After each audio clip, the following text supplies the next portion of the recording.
Pajak memang keren, kece dan modern.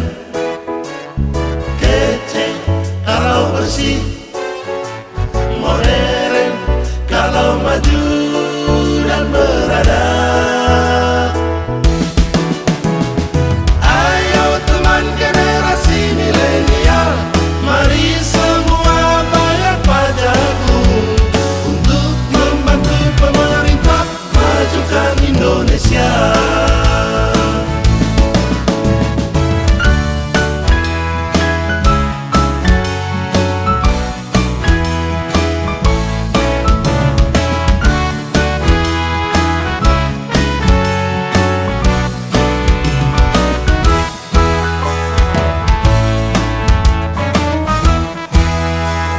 Pajak memang keren, kece dan modern.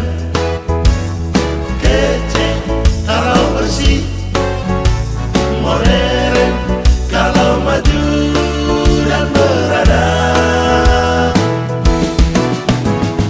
Ayo teman generasi milenial, mari semua bayar pajakku untuk membantu pemerintah majukan Indonesia. Pajak.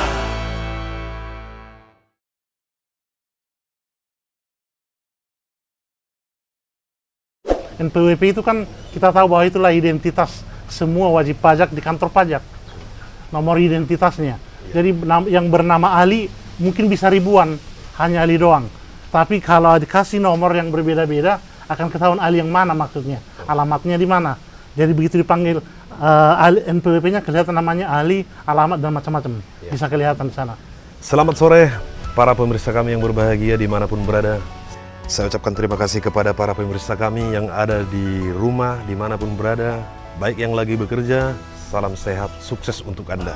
Saya sudah bersama narasumber kita yang sangat luar biasa, yang selalu keren, kece, dan modern. Kece kalau bersih, modern kalau maju dan beradab. Bersama Abang Gamot Silitongga.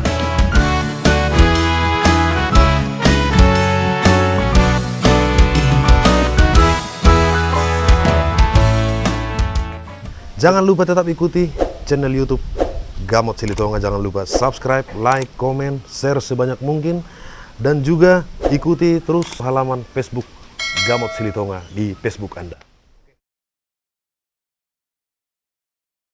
Itu melihat penghasilannya. Kalau pajak subjektif, melihat pembayarnya. Iya. Walaupun hasilnya 70 juta, masing-masing gajinya sama. Tapi apakah pajaknya akan sama? Enggak. Kan penghasilannya sama, betul. Tapi subjektifnya pembayar pajaknya enggak. Yang di sana udah punya tanggungan, itu laki-laki misalnya, istrinya 1, anaknya maksimum 2. Nah, PTKP-nya kan lebih besar, penghasilan tidak kena pajaknya kan lebih besar. Iya. Sehingga penghasilan kena pajaknya akan lebih kecil dibanding penghasilan kena pajak yang belum berkeluarga. Iya. Nah, itulah pajak yang berdasarkan sifat subjektif di subjeknya, penanggungnya.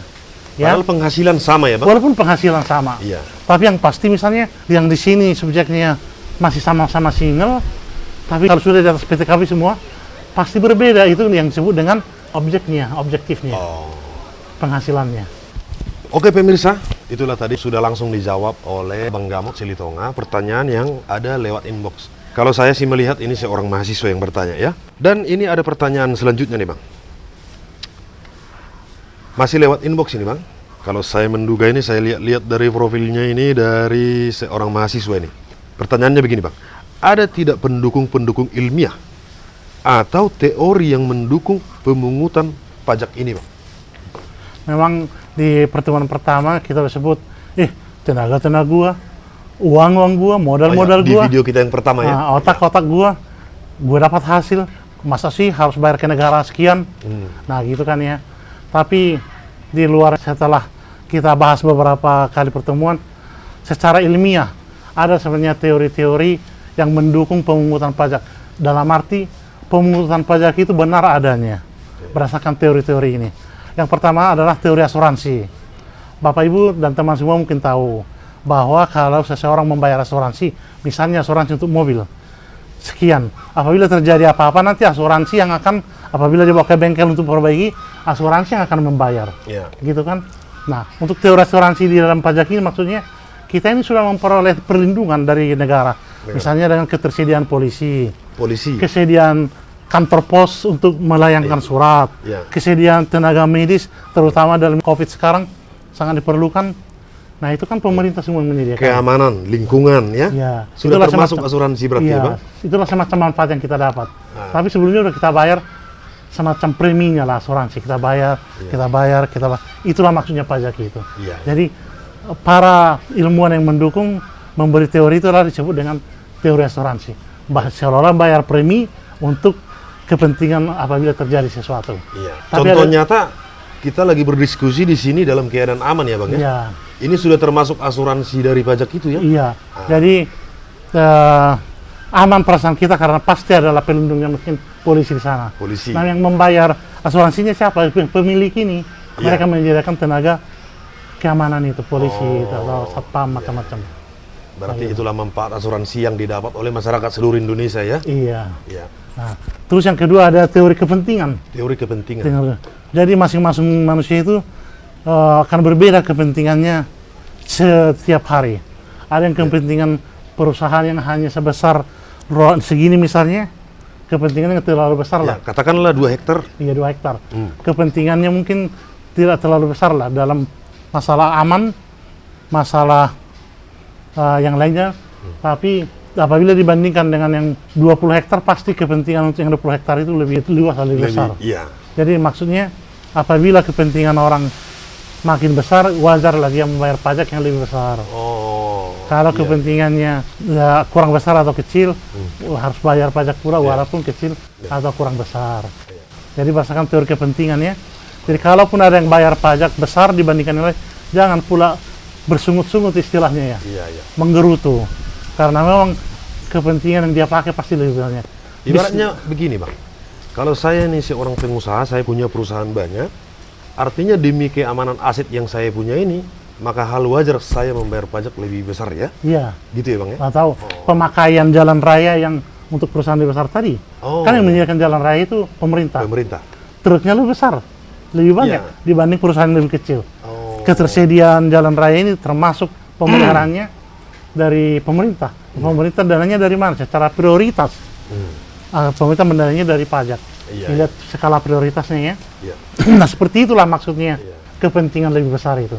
Pasti pemakaian jalan atau jalan yang dirusak oleh pengusaha-pengusaha yang lebih besar, pasti lebih besar dibandingkan perusahaan lebih kecil. Wajar saja apabila dia membayar pajak yang lebih besar. Nggak perlu menggerutu lah. Itu maksudnya. Betul. Sangat masuk akal jawaban Abang. Ya. Ada nggak, Bang, teori lain selain itu? Kita baru bahas 2 teori tadi ya. Teori asuransi dan teori kepentingan. Ada lagi teori daya pikul. Teori daya pikul. Ini udah menyangkut seperti penjelasan yang tadi, dua-duanya dilihat. Subjeknya dan objeknya. Kalau kemampuan memikul pajak untuk orang yang penghasilan gede dengan status sama, pasti lebih kuat daya pikulnya si yang masih belum ada tanggungan, sehingga pajaknya harus lebih besar. Nah, karena penghasilannya lebih besar, karena objeknya lebih besar. Nah, sekarang kita lihat unsur subjektifnya. Apabila si penanggung pajak ini penghasilan sama ini, tapi pajaknya berbeda. Kenapa? Karena si penanggung pajak kebetulan sudah berkeluarga dan ada tanggungan anak, sehingga PTKP-nya, penghasilan tidak kena pajaknya akan lebih besar, sehingga penghasilan kena pajak akan lebih kecil. Sehingga kewajiban pembayaran pajaknya akan lebih kecil dibandingkan itu. Sehingga teori daya pikul itu harus melihat dua-duanya, subjeknya dan objeknya. Dilihat penanggung pajaknya, statusnya bagaimana, atau dilihat lagi satu lagi, gajinya bagaimana. Gitu. Itu teori daya pikul. Ada lagi teori bakti. Teori bakti itu ibarat seorang anak harus senantiasa berbakti kepada orang tua. Karena negara ini sudah menyediakan perlindungan, menyediakan kesehatan, udah menyediakan macam-macam. Jadi masyarakat itu senantiasa harus berbakti lah kepada negara ini. berikanlah baktimu melalui pembayaran pajak itu. Oh. Itu kan maksudnya. Iya. Maksudnya. Nah, itu kan teori bakti. Iya. Sekarang teori daya beli. Nah, itu mengatakan bahwa kemampuan atau daya beli dari rumah tangga dipindah menjadi kemampuan atau daya beli negara. Ya. Supaya negara ini mampu membayar kewajiban rutin maupun pembangunan. Setelah di kewajiban itu berpindah, dipakai oleh negara untuk kegiatan rutin maupun pembangunan, nanti akan daya beli itu akan kembali ke masyarakat. Iya. Jadi rumah tangga punya daya beli dipompakan ke masyarakat. Dijadilah pembayaran rutin pembangunan. Nah, hasil dari pembangunan itu nanti itu dipompakan ke masyarakat. Misalnya dengan makin bagusnya jalan, dengan makin bagusnya tol, yang tadinya 3 hari 3 malam bisa hanya hitungan jam. Itu akan secara ekonomis akan lebih murah. Dan mobil-mobil yang tadinya suka jadi patah ini dan itu di jalan, dengan adanya jalan tol ternyata sangat mulus, tidak pernah patah lagi kecuali patah hati. Itu pun supirnya. Patah hati. Itu pun supirnya, bukan mobilnya. Supirnya patah hati, Bang ya. Ternyata kocak juga ini. Abang Gamut pilih tonga. Artinya kalau sekarang ini, Bang, kita ke Palembang itu sudah bisa ditembus dengan perjalanan 6 jam. Dari Bakauheni. Dari Bakauheni. Bakauheni ya. 6 jam. 6 jam ya. Tapi kan dari rumah kita, taruhlah dari Jakarta ke Merak, paling tidak 2 jam. Ya. Nah, ini yang jadi agak bikin bete perjalanan kapal ini. Ya. Kita Mohon maaf pemirsa ya, pesawat lagi lewat. kita menunggu kapal ini makan waktu. Iya. Baru setelah tutup pun dia udah tinggal berangkat. Mau berangkat itu makan waktu. Iya. Berangkat lagi ada perjalanan. Iya. Nanti akan parkir lagi dia di tengah laut untuk nunggu giliran merapat di dermaga yang sana. Sehingga makan waktu lama. Nah, ini yang harus dipikirkan, mudah-mudahan dengan kita semua bayar pajak itu semua bisa lancar. Itu tergantung masyarakat yang taat pajak ya, Bang ya? Iyalah. Ya. Masih adakah teori lain, Bang? 5 teori pada umumnya yang selalu dipakai 5 untuk teori. pembenaran yang mendukung pemungutan pajak. Iya. Tenaga gua, otak gua, duit modal warisan dari orang tua gua. Tapi pas gua menghasilkan kan harus gua pikirkan nyetor ke negara sekian. Iya. Begitu jalan pikir banyak masyarakat. Karena saya udah katakan ada yang berpendapat munafik lah orang yang mengatakan senang atau bangga bayar pajak. Sehingga nanti di berikutnya kita akan membahas bagaimana perlawanan supaya tidak membayar pajak. Atau membayar pajak sesuka-sukanya dikecilkan. Kita akan ke tahap itu nanti di web edukasi berikutnya. Ya. Harusnya masyarakat membayar pajak itu senang ya, Bang ya. Harusnya. Karena aset, lingkungan, bermasyarakat, semua negara sudah memberikan keamanan ya, masyarakat ya. Iya. Ya. Tapi saya yakin waktunya akan ada. Walaupun ada yang dari luar negeri mengatakan paling kaya lagi begini bagaimana, waktunya akan tiba masyarakat tuh senang bayar pajak. Apabila pengelola peraturan perpajakan ini keren maksudnya kece. Dan kalau dibilang kece berarti percayalah. Bapak-bapak, ibu-ibu, mbak-mbak juga kalau melihat mas-mas, kalau melihat perempuan bersih baru kece toh. Mbak-mbak juga kalau melihat cowok-cowok bersih walaupun tidak ganteng kece toh. Kalau pengelola peraturannya bersih. Tapi biar bisa bersih memang harus didukung dengan modern. Jadi pengelola pemungutan ini harus modern. Dalam arti dia harus maju. Harus bisa mengikuti kemajuan IT, informasi teknologi. Harus bisa mengikuti teknologi lah. Jangan lagi pula banyak yang masih manual-manual. Terus harus diuruslah masalah bagaimana supaya bisa maju. Tapi ingat, tetap maju yang beradab. Bukan seperti pemikiran sebagian orang, terutama sebagian orang apabila sudah maju pakai rok yang pendek. Padahal sebenarnya itu buat kita yang orang timur itu tidak beradab. Iya. Atau kurang beradab. Jadi maksudnya jangan seperti lah pengertian maju itu. Maju Kalau itu dalam sudah arti maju, adabnya jangan tinggal ya, Bang. Iya, adabnya jangan tinggal. Tetap beradab tinggi. Itu maksudnya. Abang masih berkeyakinan besar ini kalau nanti suatu saat masyarakat akan senang membayar pajak. Saya yakin pada waktunya masyarakat akan senang bayar pajak. Apalagi kalau keren. Kok keren? Itu kan slogan Abang. Coba apa keren itu? Slogan yang biasa Abang sebutkan. Cobalah apa itu keren. Keren. Kece dan modern. Kece kalau bersih, modern kalau maju dan beradab. Pajak. Hore! Saya tahu dong Bang, itu kan slogannya Bang. Kalau itu saya nggak akan katakan dikutip dari mana, karena itu benar-benar itu menurut Gamot Silitonga. Iya. Sepertinya kita sudah ada di penghujung acara diskusi kita ini ya. Saya closing dulu sebentar ya Bang, sebelum nanti. Atau Abang dulu, untuk pemirsa kami yang ingin bertanya langsung, boleh nanti langsung di kolom komentar ya. Ya. Abang, Mungkin sebaiknya yang menyampaikan itu dari pihak kita aja. Tolong sampaikanlah kepada para bapak ibu dan teman-teman kita semua. Ya. Apabila ada pertanyaan berikutnya, tolong sampaikan. Kalau mau bertanya nggak usah sungkan-sungkan ya. Iya. Baiklah pemirsa yang berbahagia, yang selalu setia bersama kami. Rangkaian tanya jawab dan diskusi kami tentang pajak sudah berjalan dengan baik. Semoga bermanfaat untuk Anda dan keluarga. Saya pribadi mengucapkan terima kasih kepada abang saya, Abang Gamot Silitonga, yang sudah memberikan waktu, meluangkan waktu di sela-sela kesibukannya, memberikan video-video edukasi yang bermanfaat buat masyarakat luas di seluruh Indonesia dan juga di luar negeri.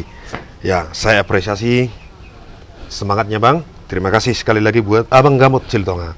Untuk pemirsa kami, Bapak Ibu dimanapun berada, baik yang masih sekolah, masih kuliah, yang masih menimba ilmu di mana saja, yang ingin bertanya tentang pajak, boleh langsung bertanya ketik langsung di kolom komentar halaman kita di Facebook dan juga di kolom komentar YouTube kita, Gamot Silitonga. Nanti akan kita jawab di episode video selanjutnya. Terima kasih. Baik Bang, terima kasih banyak Bang. So pasti kita ketemu lagi di minggu depan ya Bang ya. Ya. Untuk menjawab semua pertanyaan-pertanyaan dari netizen kami yang selalu setia bersama Gamot Silitonga. Terima kasih.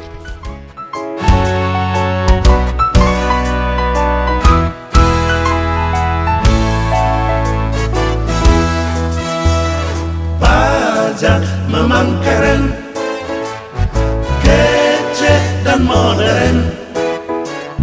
Kece kalau bersih, modern kalau maju dan beradab. Ayo teman generasi milenial, mari semua bayar pajakku untuk membantu pemerintah majukan Indonesia.